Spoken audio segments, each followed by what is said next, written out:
It's FAFSA Girl here. So how to add more schools to your FAFSA? First, go to fafsa.ed.gov. And once you sign in, you'll see the menu up top here, and you want to click on school selection. It will show you a summary of the schools you have already added. So click on enter this section, and it will show you your high school information first. Click continue. And once you're in there, it'll show you the colleges and universities you may have already added. You can add up to 10 schools to your FAFSA. So click on add more schools. And you have the option to add your school with their name, city, and state, or with their federal school code. You can Google your school's federal school code. Just make sure it's from their website and it's from the campus that you wish to attend. Some schools have several campuses with their own different federal school code. And go ahead and add the school.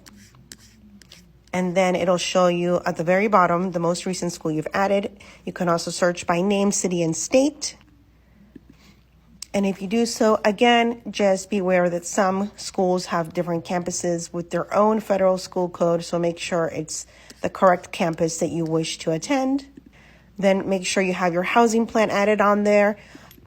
Options are on campus with parents or off campus. Then click next until you go to section 7. It'll show you a summary of what you've done. Click continue so that it can take you to the disclosure. Click next to your name, sign and submit your FAFSA. And if you are dependent for FAFSA, your parent has to sign too.